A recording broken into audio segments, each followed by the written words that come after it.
Буга чейин мына тегерек столдор өтүп, жарандык коом, бейөкмөт уюмдар, көз карандысыз жанагындай эркин саясатчылар, депутаттар биз мисалы 5% деп сунуш бергенбиз.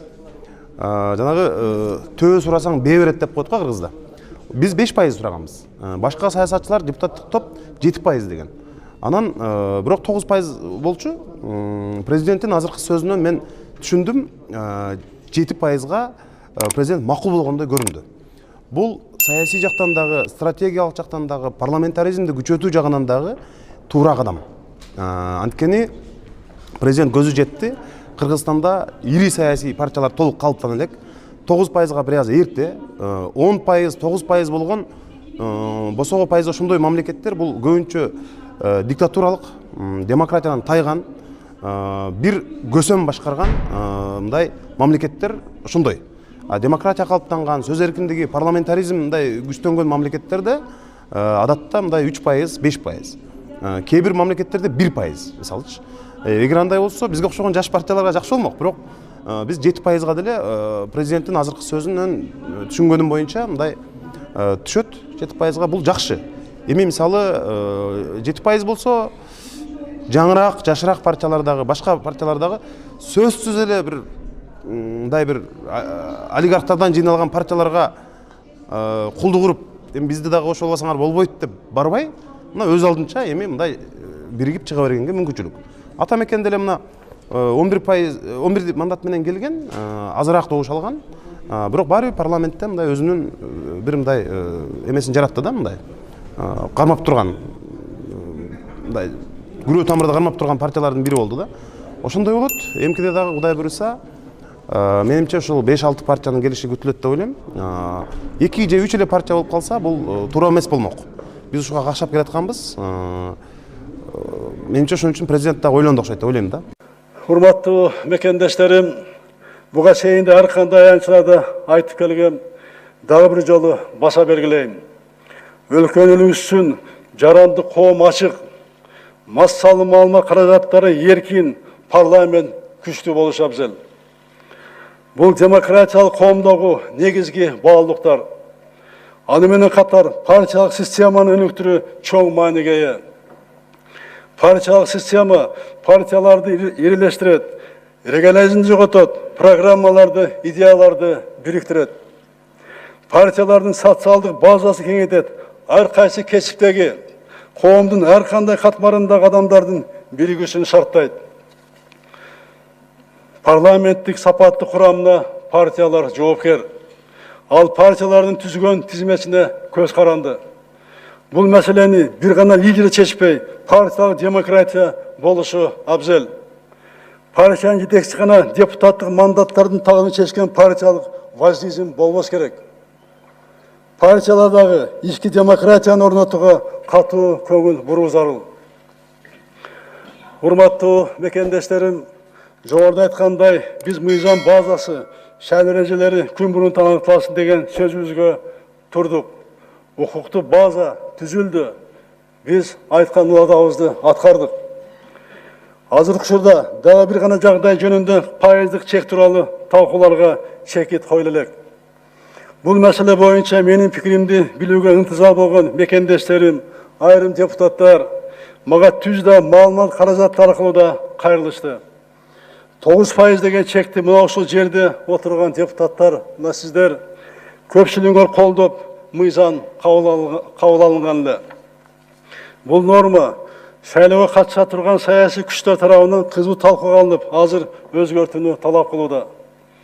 Дээрлик жарым жылга жакын созулуп келаткан талкууга мен дагы көңүл буруп турдум. Айтылган ойлорду угуп турдум. Мына азыр 9%, 7%, 5%, жада калса 3% деген дагы мына пикирлер айтылып жатат. 9% эмне келет? Аны колдогондордун оюн эске алсак, негизги аргумент партияларды ирилештирүү максаты болгон. Оба бул зарылдык муктаж, бирок буга саясий күчтөр даярбы? Маселе ушунда болуп турат. Коомчулуктагы талкуу көрсөткөндөй, саясий күчтөр, партиялар, партия лидерлери буга даяр эмес. Жашырганда эмне? Бизде элибизде жакшы сөз бар го. Эки кошкордун башы бир казанда кайнабайт дейт.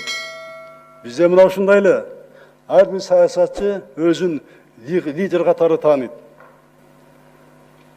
Ошондуктан партиялар биздин бирлештирүү боюнча биздин саясатчыларыбыз алар үчүн азыр эртерээк кылаарын, эртерээк болоорун мына көрсөттү. 7% бул биз басып өткөн сыноодон өткөн жол. 5 жана 3% айткандар жаштарга мүмкүнчүлүк берели деген элдин кулагына жана жага турган аргументтерди айтууда. Бирок чынында жаштарды бетке кармап алып, бул жерде деле өз камылгасын көргөн жайдалар болуп жатат десек жаңылышпайбыз. Азыр пайыздык босого боюнча мыйзам долбоору талкууланып жатат. Депутаттар терең талкуудан өткөрүп, жет өлчөп биркизет деп ойлойм. Менден бардык партияларга карата бирдей мамиле болот. Өзүн айтып тургандай, партия деген жалпы коомдун гана бир бөлүгү. Мен кайсы бир партияга эмес, жалпы элге кызмат кылуу үчүн шайланып келгем. Жалпы элге кызмат кылуудамын. Шайлоодо жеңип келген партиялардын кимиси болбосун, мамлекеттин кызыкчылыгында чогуу иштеген. Учурдан пайдаланып, айрым актуалдуу маселелерге токтоло кетейин. Кадырман журтунун колдоосу менен мыйзам чыгаруу, аткаруу жана сот бийлиги менен бирдикте чогуу иштеп жатканыбызга 2 жылдан ашты. Аймактарды өнүктүрүү, коррупция менен күрөшүү, өлкөнү санариптештирүү, социалдык тармакты колдоо, калкты таза суу менен камсыз кылуу, ирригация системасын оңдоо жана мамлекетибиздин улуттук кызыкчылыктарына жооп берген тышкы саясатты жүргүзүүнү убада кылгам. Президентке талапкер катары элиме берген мына ушул жана башка убадаларымды бузган жокмун, алар ырааты менен аткарылууда. Эл менен болгон жолугушууларда жогоруда аталган багыттар боюнча жетишкендиктерге жана кемчиликтерге кеңири токтолуп айтып жатам. Массалык маалымат каражаттары да аларды чагылдырууда. Жетишерлик маалыматыңар силерде да бар деп ойлойм. Ошентсе да учкай токтоло кетейин. Коомубузда тынчтыкты, улуттар арасындагы ынтымак сактоо үчүн болгон күч аракетибизди жумшап жатабыз. Бул аяр чөйрөгө абдан кылдаттык менен мамиле кылып, мамлекеттик саясаттын эң артыкчылыктуу багыт катары кармап келебиз. Көзгө көрүнбөгөн, бирок көп убакытты жана ресурс талап кылган бул иш көп улуттуу мамлекетибиздин келечеги үчүн зарыл экенин билесиздер. Кудайга шүгүр, мекендештердин колдоосу менен ынтымак жана тынчтыктын негизинде ири реформаларды жүргүзүп жатабыз. Элет жеринде ишкерликти өнүктүрүп, жумуш орундарын түзүү үчүн салыктык жагын абдан чоң жеңилдиктерди бердик. Каржы агымдарын аймактарга бурдук.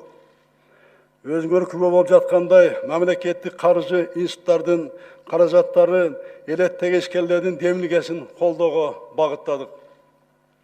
Акыркы 2 жылда жергиликтүү бюджеттерди чындоо үчүн кошумча каражаттар бөлүндү. Бул саясатыбыз туура экендигин баарыбыз ынанып жатабыз. Бүгүн аймактарда, мамлекеттик да, жергиликтүү да демилгелер күчөп, алгачкы жыйынтыктар көрүнө баштады. Эл дайыма акыйкаттыкты талап кылат. Акыйкат сот системасына жетишүү максатында сот реформасы жүрүп жатат.